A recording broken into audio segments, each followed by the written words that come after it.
नमस्ते मंडळी.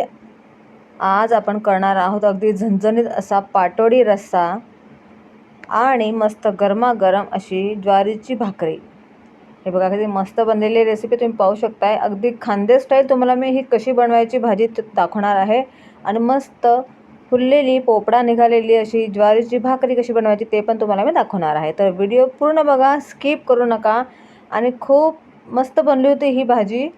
तर तुम्ही हा व्हिडिओ पूर्ण बघा. याच्यामध्ये मी तुम्हाला पूर्ण व्यवस्थित सगळी रेसिपी दाखवलेली आहे आणि मसाला कसा करायचा याचा तो पण दाखवलेला आहे. तर व्हिडिओ पूर्ण बघा. इथे मी 2 मोठे कांदे असे बारीक चिरून घेतलेले आहेत मसाल्याकरता. 10 ते 12 लसूणच्या पाकळ्या घेतलेल्या आहेत आणि 1 वाटी सुकं खोबरं घेतलेलं आहे. तुम्ही सुकं खोबऱ्याच्या ऐवजी ओलं खोबऱ्याचाही वापर करू शकतात. इथे मी 2 तेजपान घेतलेले आहेत आणि थोडेफार खडे मसाले घेतले, जसं की तुम्ही पाहू शकतात. एक मोठी वेलची, एक छोटी वेलची, दालचिनी तुकडा, 2 काळी मिरी, 2 लवंगा, जावित्री, असं थोडंफार मी गरम मसाला घेतला. एकदम पण जास्त पण नाही टाकला मी, म्हणजे आपल्याला अगदी मुलंसुद्धा खाऊ शकतील अशी भाजी बनेल ही. आणि तिखट पण आणि थोडी फिक्की पण, अशी मी मिडियम भाजी बनवलेली आहे, पण खूप छान बनली होती. तर तुम्ही ही रेसिपी पूर्ण बघा. आता सगळ्यात पहिले आपण तव्यावरती कांदा छान लालसर रंगाचा होईपर्यंत भाजून घ्यायचा आहे. आता कांदा भाजण्याकरता इथे मी 2 चमचे तेल टाकते. तेल टाकल्यामुळे काय होईल, कांदा आपला चिपकणार नाही तव्याला आणि अगदी छान व्यवस्थित भाजला जाईल एकसारखा. जास्त काळा कांदा करायचा नाही. काळा जास्त केला आपण तव्यावरती तर त्याचा कडसरपणा मसाल्यामध्ये लागेल. त्याच्यामुळे आपण त्याला थोडंसं लालसर रंगाचा होईपर्यंत शेकायचा आहे. इथे आपला कांदा अगदी मस्त लालसर रंगाचा झालेला आहे. तुम्ही पाहू शकता मी कसा अगदी एकसारखा शेकलेला आहे. आता आपल्याला याच्यामध्ये टाकायचं आहे किसलेलं खोबरं. आता आपण हे टाकून याच्यामध्ये आपल्याला टाकायचे लसणाच्या पाकळ्या आपण ज्या घेतलेल्या, हे पण चांगल्या सॉफ्ट झाल्या की मसाल्यामध्ये पटकन वाटल्या जातात. 2 तमालपत्र पण टाकून घेणार आहे मी याच्यामध्ये. आता आपण हे चांगलं मिक्स करून याला 2 ते 3 मिनिटाकरता व्यवस्थित शेकून घ्यायचं आहे मसाल्याला.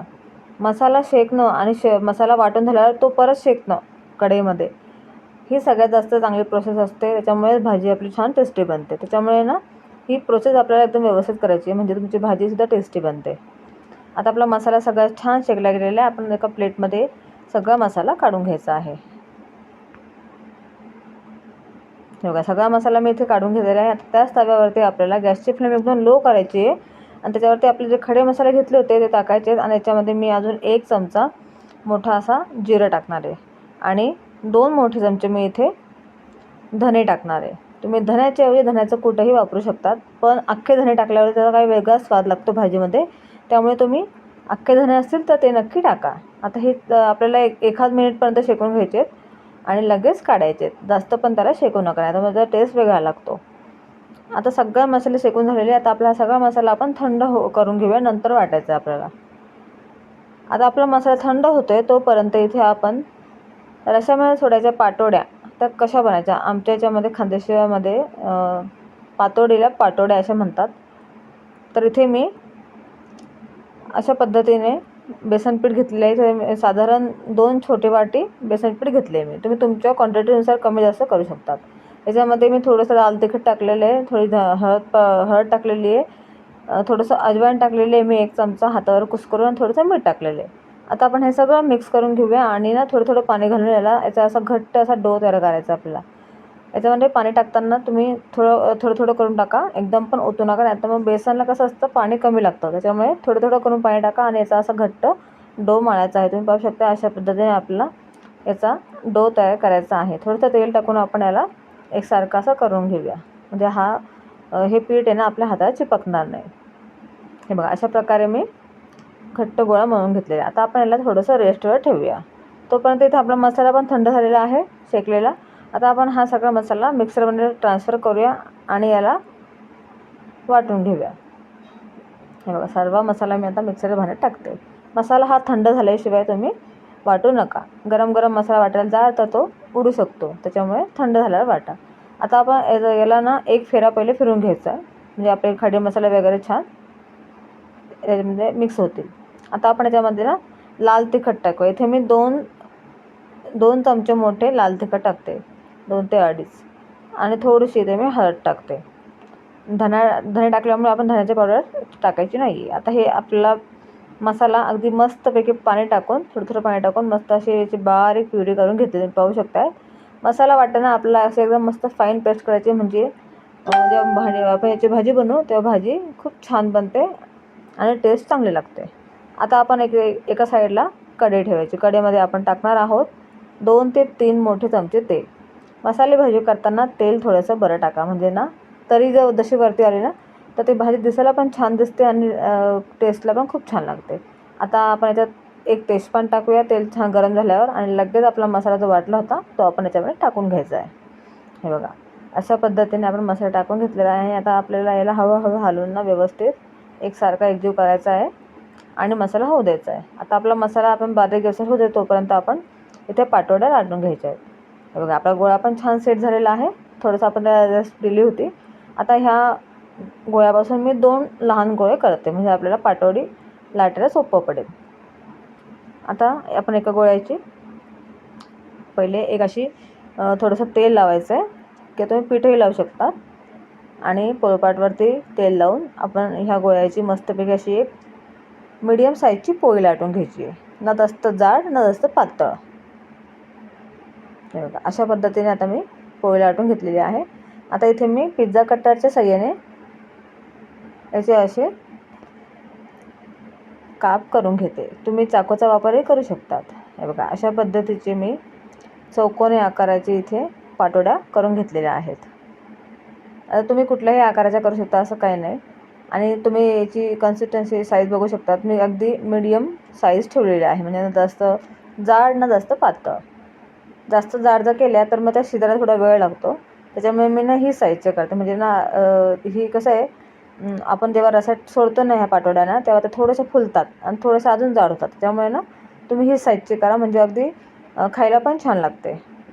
हे बघा, अशा पद्धतीने मी दोन्ही गोळ्यांच्या पाटोड्या लाटून घेतलेल्या आहेत आणि कट करून घेतलेल्या आहेत. अशा पद्धतीने आपण सगळ्या कट करून घ्यायच्या आहे आणि एका प्लेटमध्ये सगळ्या पाटोड्या काढून घ्यायच्या आहेत. हे बघा, इथे सगळ्या पाटोड्या मी काढून घेतलेल्या आहेत. तुम्ही पाहू शकता एकसारख्या. चला, आता आपला मसाला पण छान शेकला गेलेला आहे. तुम्ही पाहू शकता मसाला हा शेकला गेलेला हा कसं आपल्याला समजेल, तर तुम्ही पाहू शकता कढईला अजिबात तो लागत नाही आहे आणि अगदी त्याला साईडून पण छान तेल सुटते. त्याच्यामुळे असं समजायचं की आपला मसाला हा छान शेकला गेलेला आहे. रस्याची भाजी करताना मसाला अगदी व्यवस्थित शेकला गेला की भाजी पण छान लागते. आता इथे आपल्याला मिक्सरच्या भांड्यामध्ये थोडाफार मसाला लागला होता, त्याच्यामध्ये मी थोडंसं पाणी टाकलेलं आहे आणि चांगलं हलवून ते सुद्धा मसाल्याचं पाणी आपण आता थोडंसं याच्यात टाकायचं आहे. मसाला चांगला व्यवस्थित शेकला गेला की तुम्ही थोडंसं पाणी टाका. लगेच पाणी टाकायची घाई करू नका. पाणी जर तुम्ही लगेच टाकलं ना तर त्या मसाल्याला तेल लवकर सुटत नाही, एवढं मात्र लक्षात ठेवा. आता इथे आपल्या साईडला पाणीसुद्धा मस्त गरम झालेलं आहे. आता ही भाजी करताना आपल्याला याच्यामध्ये गरम पाणी टाकायचं आहे. तुम्ही कुठली भाजी करा त्याच्यामध्ये गरम पाण्याचाच वापर करा. आता आपण थोडंसं झाकून ठेवूया, म्हणजे तेल अगदी छान सुटेल आपल्या मसाल्याला. हे बघा, अगदी मस्त तेल सुटलेलं आहे. मसाला पण आपला व्यवस्थित भाजला गेलेला आहे. 10 ते 12 मिनिटं लागतात मसाला भाजायला आपल्याला, तेलामध्ये शेकायला. मसाला जर शेकायला थोडा वेळ लागतो, पण नंतर भाजी बनायला काही वेळ लागत नाही. त्याच्यात थोडंसं मी मीठ मसाला म्हणजे मटण मसाला टाकते. तुम्ही तुमच्या आवडीप्रमाणे कुठलाही मसाला वापरू शकतात. आता मी हा टाकते. आता आपण हा मसाला मी इथे 1 ते 1.5 चमचा टाकला आहे, तो टाकून आपण व्यवस्थित मिक्स करून घेऊया. आणि आता आपण याच्यामध्ये गरम पाणी टाकायचं आहे. हे बघा, गरम पाणी टाकल्यावरती आपल्याला अजून एक वेळा थोडंसं याला हलवून घ्यायचं आहे. हे बघा, मस्त तेल सुटलेलं तुम्ही पाहू शकताय. अगदी छान तर्री आलेली वरती. आता तुम्हाला लागेल तुम्ही तुमच्या आवडीप्रमाणे याला पातळ घट्ट कसंही ठेवू शकता. आता मी पाटोड्यांची भाजी करताना थोडीशी पातळ ठेवते, म्हणजे आपण त्याला भाकरीसोबत खाणार आहे ना, त्याच्यामुळे त्याला जरा पातळ राहू द्या. जर तुम्हाला थोडी घट्ट हवी असेल तुम्ही घट्टही ठेवू शकता, तसं काही नाही. आता इथे आपण चवीपुरतं मीठ टाकायचं आहे आणि चांगली याला उकळी येऊन द्यायची दणदणीत. बघा, मस्त उकळी आलेली आहे. आता उकळी आल्याशिवाय तुम्ही पाटोडी सोडायची नाही आहे. आता आपल्या भाजीला मस्त उकळी आलेली आहे. आता आपण याच्यामध्ये सगळ्या एक एक करून सगळ्या पाटोड्या सोडायच्या आहेत. हे बघा, आता पाटोड्या सोडलेल्या आपण सगळ्या पाटोड्या अगदी खाली तळाला जाऊन बसतात ह्या. पण ज्यावेळी अगदी पाटोड्या सगळ्या शिजतात तर त्या आपोआप वरती येतात की समजून जायचं की आपली पाटोड्यांची भाजी तयार झालेली आहे. आता ह्या होत आहेत पाटोड्या, तोपर्यंत आपण इथे भाकरी पीठ मळून घ्यायचं आहे. इथे मी ज्वारीचं पीठ वापरते. हे बघा इथे मी 5 भाकऱ्यांच्या हिशोबाने पीठ मळून घेते. तर हे पीठ मळताना ज्वारीच्या पिठामध्ये कधी पण कोमट पाण्याचा वापर करायचा, याच्यामुळे भाकरी ना अगदी छान येते. आता इथे मी काय करते, 5 भाकऱ्यांचं पीठ असं फक्त थोडंसं पाणी टाकून गोळा असा साईडला वळून ठेवून देते आणि नंतर मग थोडा थोडा भाग घेऊन ते पीठ व्यवस्थित तळ हाताने असं मसळून, तुम्ही व्हिडिओमध्ये पाहू शकतात, असं तळ हाताने आपल्याला एक एक भाकरीचा गोळा घेऊन चांगलं पीठ असं मसळून घ्यायचं तळ हाताने अशा पद्धतीने. हे बघा, जेवढं तुम्ही पीठ मसळाल तेवढी तुमची भाकरी अगदी छान येईल. असा मी गोळा तयार केलेला आहे आणि आता आपण याची भाकरी बनवून घेऊया. अशा रसाई भाज्यासोबत ज्वारीची भाकरी, बाजरीची भाकरी खूप छान लागते. तर आता आपण भाकरी थापून घ्यायची. आता ही भाकरी मी थापून बनवते, तुम्ही लाटूनही बनवू शकता. अशा पद्धतीने तळ हाताने आपल्याला अशी एकसारखी भाकरी थापून घ्यायची. तुम्ही पाहू शकता व्हिडिओमध्ये मी कसं बनवते ते. हे बघा, अशा प्रकारे मस्तपैकी जर कडा सुटत असेल तर कडा व्यवस्थित आपण वाळून घ्यायच्या आणि अशा पद्धतीने मी मस्त भाकरी थापून घेतलेली आहे एकसारखी. आता मस्त तवा पण गरम झालेला आहे आपला, त्याच्यावरती आपण भाकरी मस्तपैकी भाजून घ्यायची. वरतून थोडासा पाण्याचा हात लावायचा आहे भाकरीला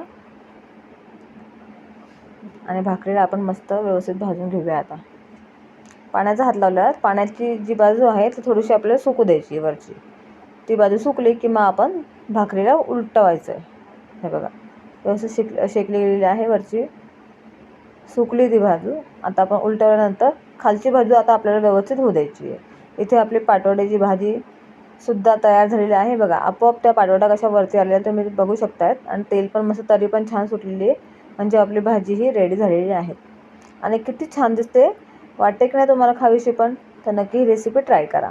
हे बघा, इथे आपली भाकरीची एक बाजू पण छान शेकली गेली. अशा पद्धतीने तुम्ही भाकरी चेक करत जा, म्हणजे व्यवस्थित चारही बाजूंना भाकरी आपली व्यवस्थित शेकली गेली पाहिजे. आता आपण दुसरी पण साईड तव्यावर शेकून घेऊया. तुम्हाला हवं तर तुम्ही गॅसवरती पण शेकू शकतात. आता मी ते तव्यावर शेकते. आता भाकरी आपल्याला छान फुल द्यायची आहे. हे बघा, इथे भाकरी आपली मस्त टम्म फुललेली आहे, तुम्ही पाहू शकता.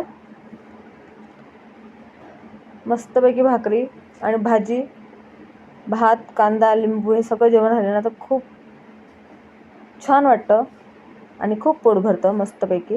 हे बघा, आपली भाकरी तयार झालेली आहे. टोपलीमध्ये आपण काढून घेऊया. टोपलीमध्ये भाकरी का काढायची, याच्यामुळे भाकरीला चारही बाजूने हवा लागते आणि गरम गरम भाकरी जर आपण झाकून ठेवली ना तर ती अशी खाताना त्याचा गोळा वळतो. त्यामुळे ना कधी पण भाकरी केल्यावर टोपलीत ठेवा. आता आपला पोपडा पण छान निघाला, तुम्ही पाहू शकता किती मस्त भाकरीला पोपडा आलेला आहे. हे बघा, इथे मी सगळ्या भाकऱ्या तयार करून घेतलेल्या आहेत आणि आपली एकन एक भाकरी मस्त फुलली होती टम्म. सगळ्या भाकऱ्यांना आपले पोपडे आलेले तुम्ही पाहू शकतात.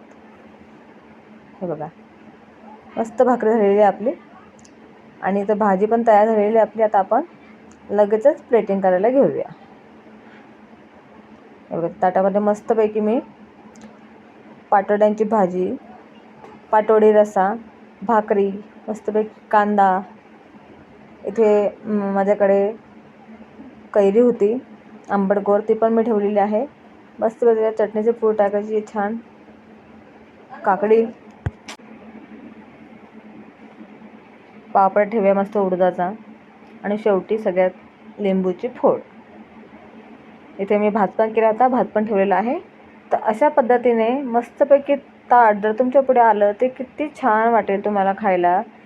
तर तुम्ही सुद्धा अशा पद्धतीने रस्सा पाटोडी भाजी बनवून बघा आणि भाकरी मी केली आहे त्या पद्धतीने तुम्ही सुद्धा बनवून बघा आणि तुमच्या घरातल्यांना खुश करा. तुम्हाला माझी आजची रेसिपी कशी वाटली मला कमेंट्स करून नक्की सांगा आणि मी ज्या पद्धतीने बनवलेली आहे त्या पद्धतीने तुम्ही सुद्धा ही भाजी बनवून बघा. अगदी झणझणीत आणि मस्त टेस्टी भाजी बनली होती ही आणि मी अगदी सोप्या पद्धतीने तुम्हाला ही रेसिपी सांगितलेली आहे. आमची खानदेश स्टाईलसारखी मस्त पातोड्यांची भाजी. तर तुम्ही ही रेसिपी नक्की ट्राय करा. रेसिपी जर तुम्हाला आवडली असेल तर लाईक, शेअर, सबस्क्राईब करायला विसरू नका. तुम्ही जर माझ्या चॅनलवरती नवीन असाल तर चॅनलला सबस्क्राईब करा आणि जास्तीत जास्त लाईक करा, शेअर करा आणि कमेंट्स नक्की करा. बाय.